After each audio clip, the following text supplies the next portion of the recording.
What's up, everybody? Welcome back to the channel. As you can see behind me, once again, we have more news on Saga Frontier Remastered. But before I get into that, I just wanted to thank everybody for their support and views on my other Saga Frontier video.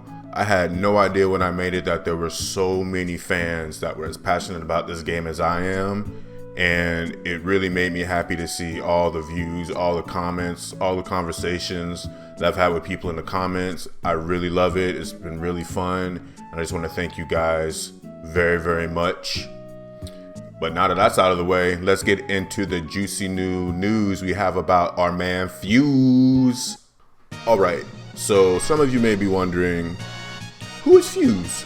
Who's that guy? And why are we so excited that he's being added back to the game, I guess you can say?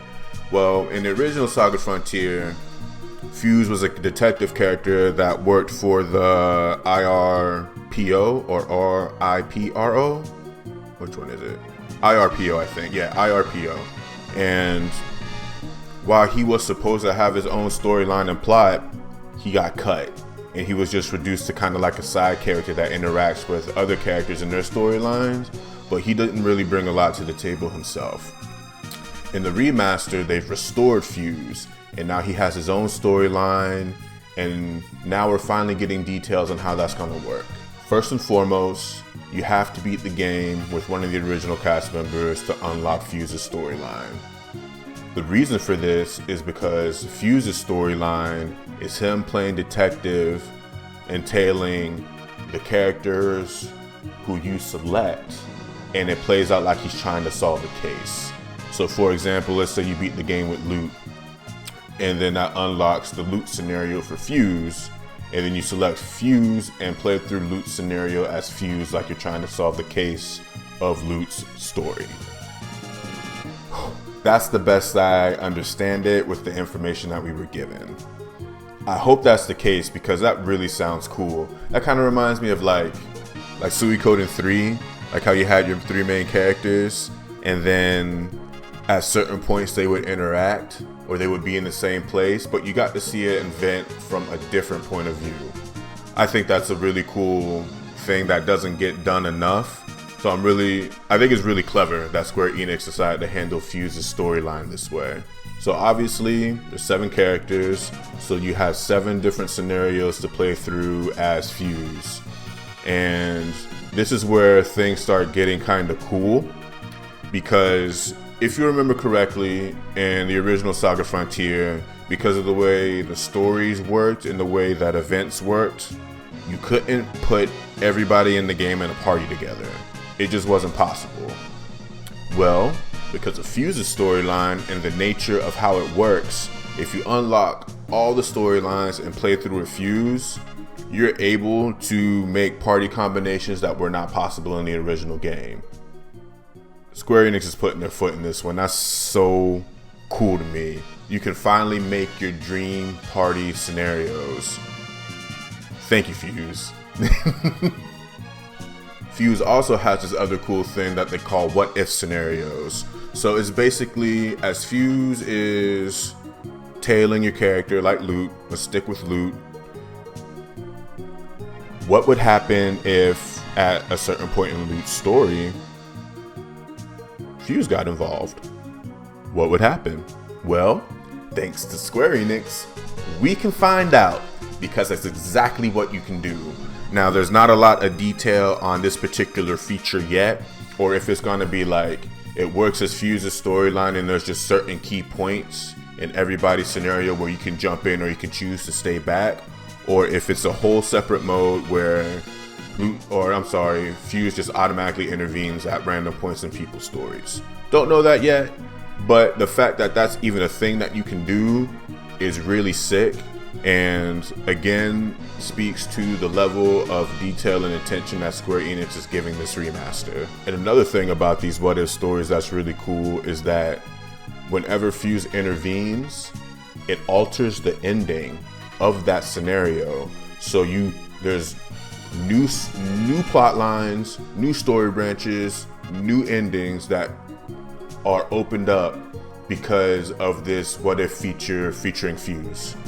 Another thing that they mentioned that it's possible because of the Fuse storyline is the ability to unlock all boss battles. All boss battles and a new final boss battle. And this boss levels up for every character scenario that you finish. So if you finish everybody's character scenarios and then you jump in with Fuse and play through and then get to this final boss, for every one that you finish, this boss gets stronger. That's insane. Like, is this gonna be like a Ruby weapon situation or something where this thing just ends up with like a massive amount of HP and you're just sitting there grinding, trying to beat this boss, trying to stay alive. Like, I can picture it now in my head, like how ridiculous this boss. I'm thinking of how ridiculous the final boss battles were in the original Saga Frontier, and now I'm thinking like, oh, so I can make this like 7 times harder now. That sounds like fun. Seriously, that sounds like fun. I'm trying to do that. But one of the biggest pieces of news to come out of this, and this is something that I've talked to a lot of you about in the comments, they are retooling the endings for the original cast. I know that I've talked to quite a few people who have said, and I quote, "I hope Lute has an ending now. I hope Blue has an actual story and an ending now." Well, guys, we got it. They're retooling the stories.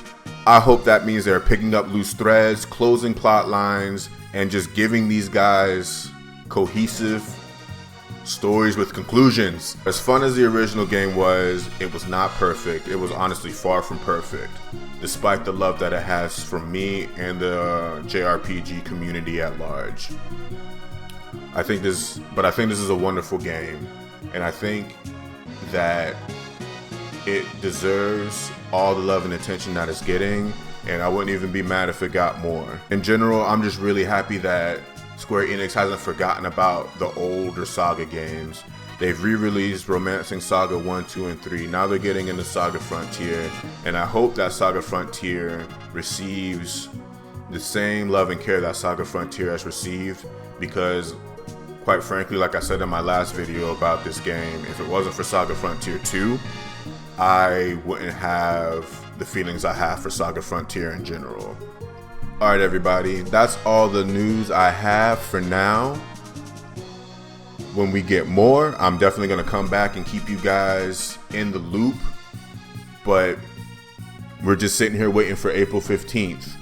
And if you guys don't know, this game is launching on PS4 digital, Switch digital physical, Android, iOS, and PC. So this game is going to be on everything. Unfortunately, Square Enix canceled the physical PS4 version, but if you want a physical version of this game, you can definitely get it on Switch. I don't know if Limited Run Games would get involved and make a physical PS4 version. I don't know how that works, but they've been known to step in when digital only versions of games that people want exist. But anyway, that's going to do it for me, guys. Again, I appreciate the love. I appreciate the support. I appreciate the views. I appreciate the subscriptions. I appreciate you. So thank you for watching, and I will see you guys next time. Peace.